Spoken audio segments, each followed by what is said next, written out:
situation where even if you don't like the change, you can't do too much. So about it. So again, if there's any questions regarding any of these slides or anything, and I hope it was a big topic. So I know you guys usually have a narrower topic, and I usually have that too. But I thought it was kind of an interesting. It is an interesting period when you see it under one. This last 200-300 years. Jorgen, are you an academic, or have you been teaching? I'm sorry, I don't know your bio. No, I am. I have a master's in finance, actually, in international finance. But I was always very interested in history, and I originally, when I finished high school, I was drafted, so I was in the military for a year, and then in the reserve. And I was sort of, should I study history or law? And my parents, and I think that was very much at the time, this being around early 70s, was very much of the. It hasn't gone through on the left. Okay. So my parents were sort of like, well, if you study history, you'll be a teacher. And I didn't really particularly want to do that. And then I was going to study law, and my sister actually ended up studying law. But that was like, I don't know if I want to sit and read all the time. And I always kind of had an easy way with numbers. So I ended up took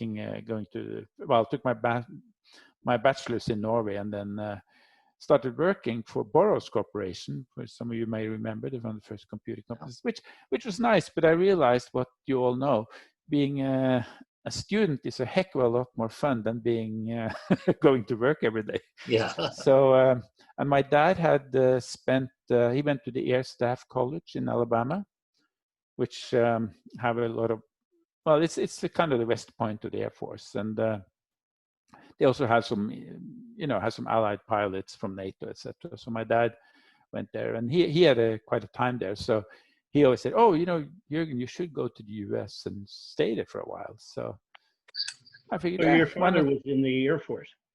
Sorry. Your father was in the Air Force? Yes, he was. He escaped to England during the war, and he was in the Linge Company, because when he came to England, I think it was in '44, he wanted to be. His dream was also to be a pilot, but he was told that, well, there's such a backlog, so you'll never get any fighting before the war is over. So then he was in the Linge Company. He was not he was involved in one operation, but not the heavy water, which is, of course, the one everybody knows about. But I met all those guys because they had annual parties and well, there's nobody left now. But Sure. So then he was there, and then when he came back to Norway at the end of the war, then he applied for the Air Force. So he switched over to the Air Force, and then he was in the Air Force from after the war to '56. And then he got a back injury. He had he didn't crash, but it was close. There was something wrong. He flew a F-84 Thunderjet, if any of you are interested in planes. And then he decided, well, since he couldn't fly fighters anymore, so he might as well fly an SAS. So he flew an SAS till he retired. So yeah. So he was a bit old, but he was the one who said, "Oh, So I took my master's, then I went back to Norway, started work there. And then the company I worked for was opening an office in California. And I think because I had some education in the US, which wasn't quite as common then as it is now. So they said, "Oh, do you want to do it?" And, hey, when you're 29 or around 30, I actually turned 30 then. And you get an offer to stay a couple of years in California, it's very hard to say no. So, and then that was my plan, to be there 2 years. And actually we were there 2 years, but as I said, then I met Susan, and my plans changed a little bit. But we moved to Norway. We lived there. We lived 5 years in England. We lived here. We lived in Florida. We lived in Michigan. So we moved around a lot. Quite a few places. Yeah, and we enjoyed every one of them except Florida. We're not moving. That's the only thing we agree on is we don't want to move to Florida. So, Did you purposely ignore Minnesota? I took my master's in Wisconsin, and I really enjoyed that. I went up there, but I really enjoyed that part of the country. I really did. It's if I found a job, I probably would have stayed in Wisconsin. But yeah, so but you kind of follow where they. I never planned to move so much, but people offer you to move around. It's especially until you have children, then it's a little bit different. But if you're your kids, we just enjoyed it. We came to England and they wanted me to they were setting up the oil and gas division there, and the company I worked for, and we were supposed to be there. Well, a year was the plan, and then they asked if I wanted to stay on, and then we ended up spending 5 years. And we had my wife and the children. They loved England. They wanted to stay. I was the only one who was ready to leave London. So that's. I lived 3 years in London. It's a great city. Where did you live? London, Knightsbridge. Oh, okay. Yeah. Which it's a very nice neighborhood. Question, just sort of back to now the royal family is unlike England. With the royal family goes back to William the Conqueror and before. The royal family in Norway is a fairly new invention. It goes back to 1905, I believe. But they're very, I get the impression that Norway is very committed to the monarchy and the royal family. Is that correct? And if so, Yeah. why? Because they're so popular.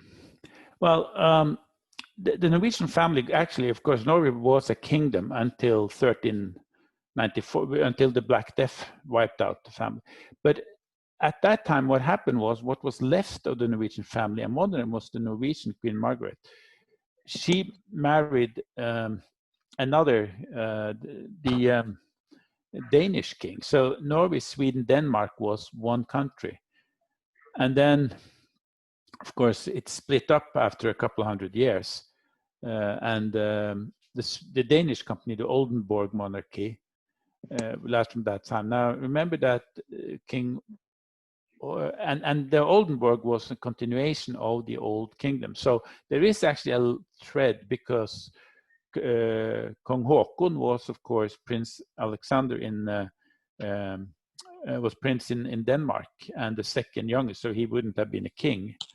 But because Norway wanted a king, they offered it to him because, well, they offered it also to the Swedish royal family, actually. But the idea was, of course, that there was a thread, there's a common link between the three Scandinavian kingdoms. Now, I think the strong position the king has in Norway, which is definitely stronger than in Sweden, has very much to do with World War II. Because when World War II came, there was, of course, the government had been, well, naive, I think, very naive. And everybody realized that they had done a terrible job. They, preparing the country. And of course, the king was the one who kept the resistance fight going by his will. And you may have seen some of these movies. Not to say that the government had been treacherous or anything like that, but they were certainly naive and so on. So I think the fact that he was such an important symbol during the war years cemented him into the Norwegian psyche. Will it last? I don't know. To my friends, I think if there was an election today, whether we should keep the kingdom or to keep the royal family as royals, I think they would win. I think it would be a fairly clear win. But there's a lot of my friends and the family also who feel that it's an ancient tradition. It doesn't really have a place. And I think, in a way, to me, now obviously my opinion isn't worth very much, but I think to a certain extent that to me it's very hard to argue that you need a royal family. there's there's a family, but you can also say, why do you need a flag? A flag is a piece of cloth with some colors on it. That's all it is. And the royal family is the same. It's a symbol, and I think that is the strength. It's something that, even though their power is very, very limited, and the one power they have is what King Haakon used during World War II in those bleak April days. It's a symbol, and it's a continuity, and it's, Norway has after all been a kingdom for most of it. Has had a king, whether it's Norwegian, Swedish, or Danish, for almost its whole existence. So I would have voted to stay them for more historic and sort of culture. Just like I would say, well, we shouldn't get rid of the flag. It's a symbol. But it is the same thing with the royal family. It's a symbol of the nation. But I think his position is still strong. Their position, and 50 years from now, maybe there won't be. Maybe the next one will be the last. I don't know. Could be. But it's they still have a strong position. And of course, we don't. It's not like in England. It doesn't have that kind of a influence. But yeah.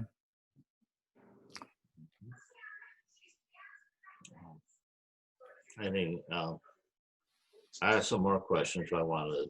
Anyone else have a question?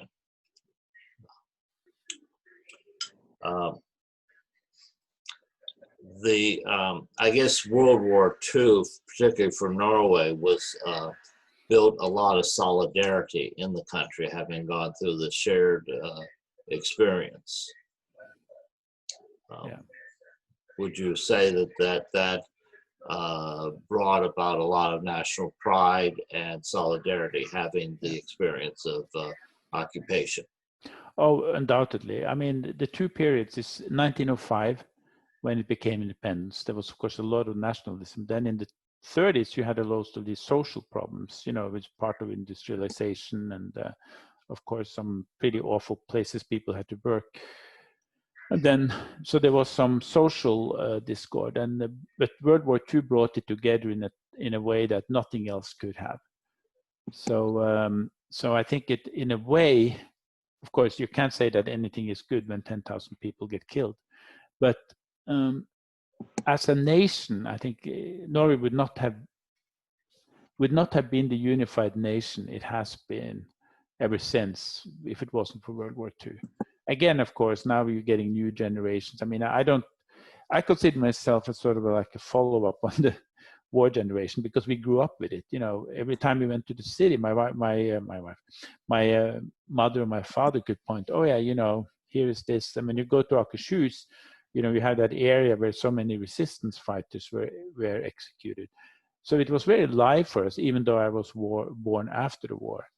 Of course, that for my well, not so much my kids, of course, because they live here, but my friends' kids and so it's getting a little bit further away. But I think that it's created a situation where it means something to be Norwegian. It means that you have a certain heritage that is important, and certain unity. And I think some of these social programs that you see in Scandinavia exist for that reason.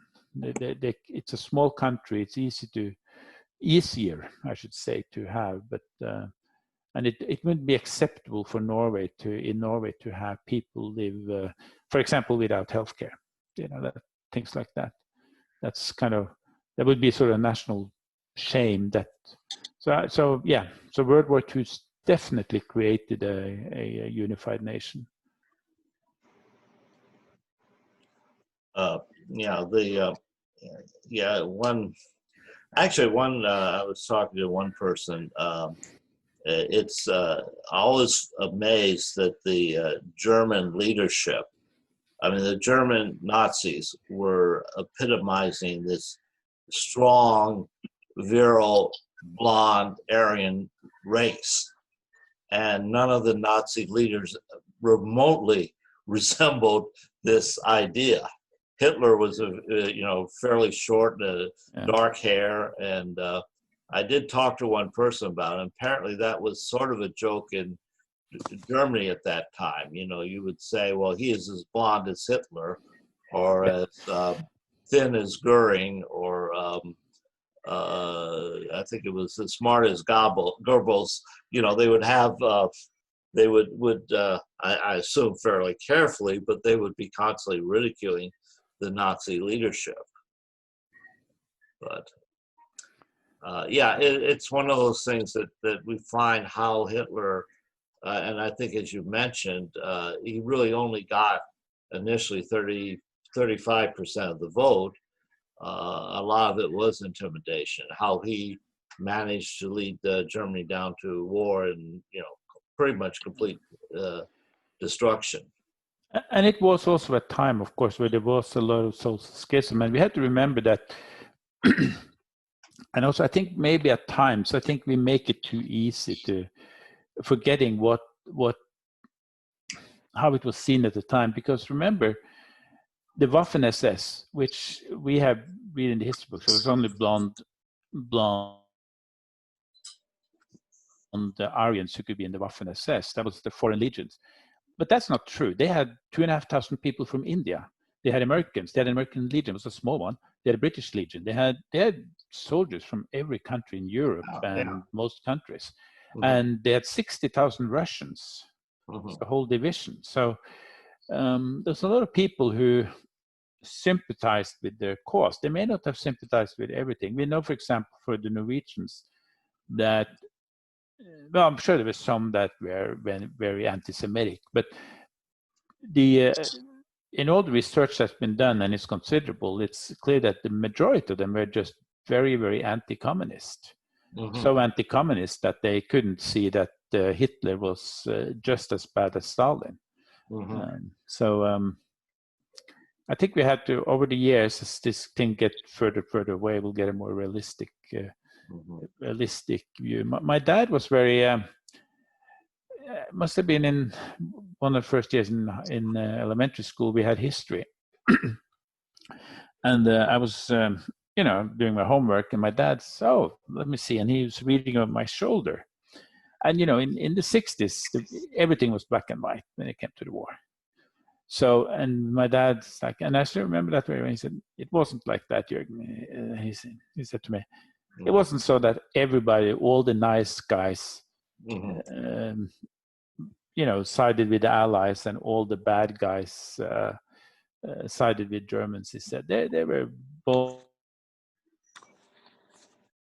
types on both sides. So it was not as black and white as we maybe at times think it was.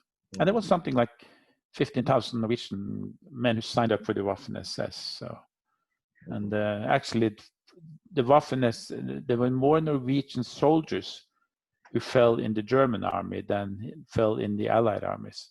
Now, if you throw in the Air Force and the Navy, it's very different. But if you strictly look at the army units. Yeah, so it's yeah, we tend to like to have good solid narrative, even if they overlook a lot of important facts. Yeah.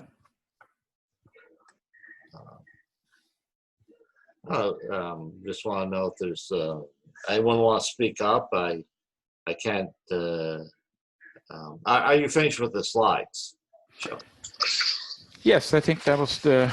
Well, we can take the last one. We can just show it very quickly. Yeah. Last. Oh, yeah. Okay. This.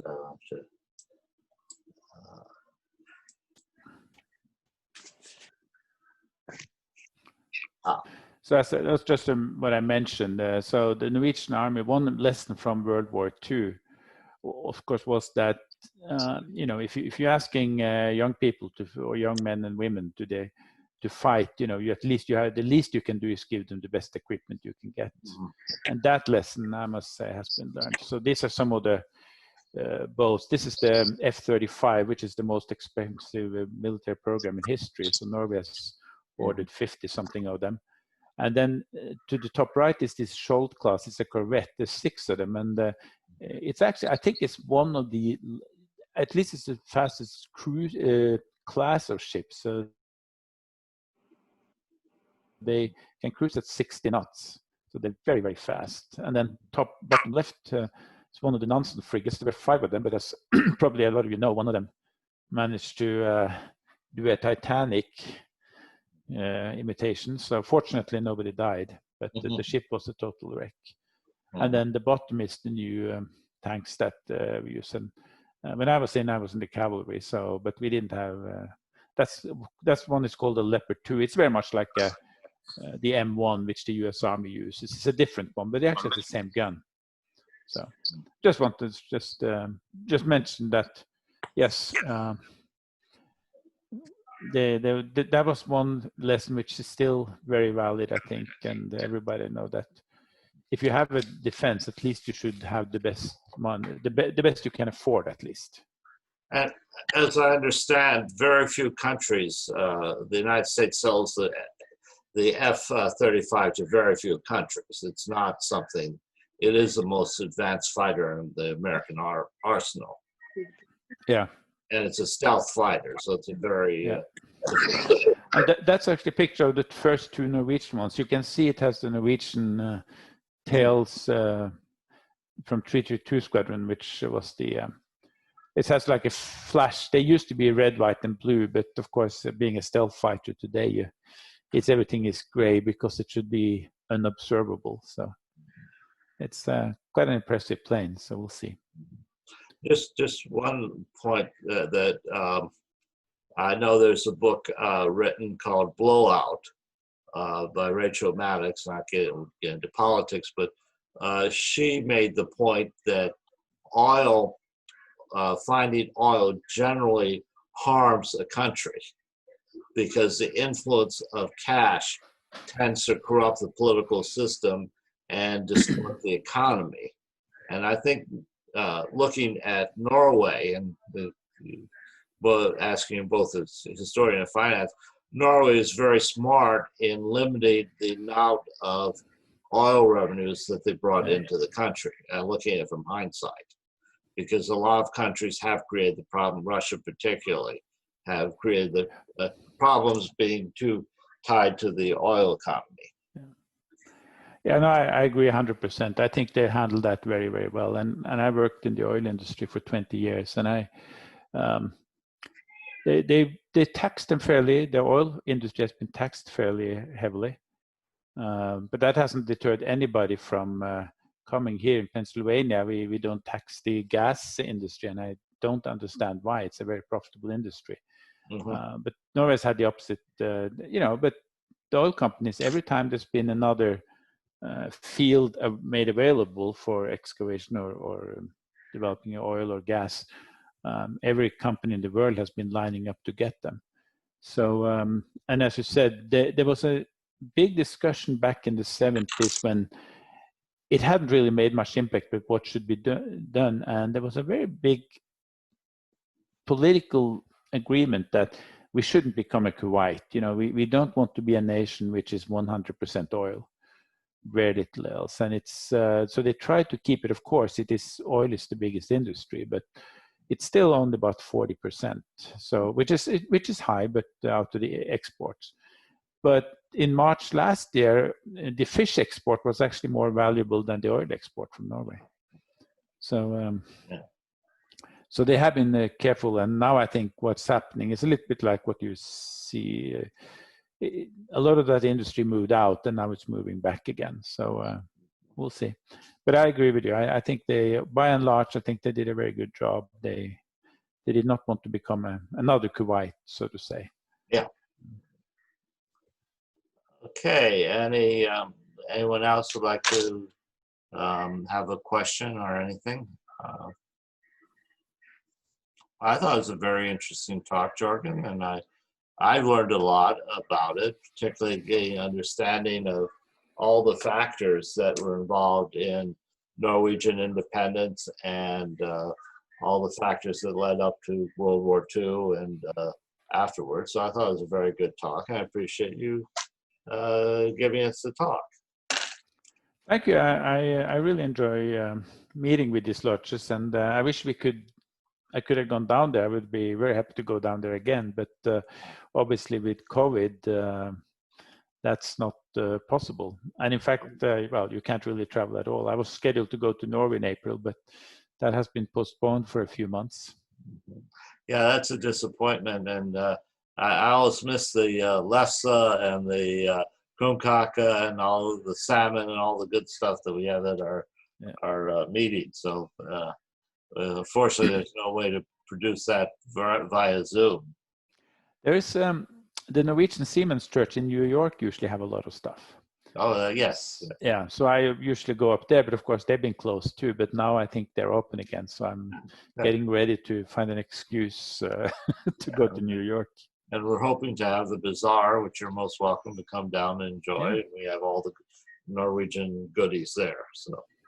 So if there's no other comment, I'd like to again thank you and hope to have you back in the future at these meetings. And certainly keep you posted. If you're interested, you're certainly welcome to attend as a member of the History Roundtable. Okay. Yeah, that sounds very interesting. I would very much enjoy that. So thank you. I'll make sure you're on your web list. You can check out our website. It is a work in progress. It's one page, but we do have the links to the talk on the Norwegian longhouses. And as I learn how to do videos, we'll be adding this lecture talk to our growing repertoire of talks on Norway. So again, thank you very much. And thank you everybody for participating. Okay, and so again, everyone stay safe. And yes, Jerry.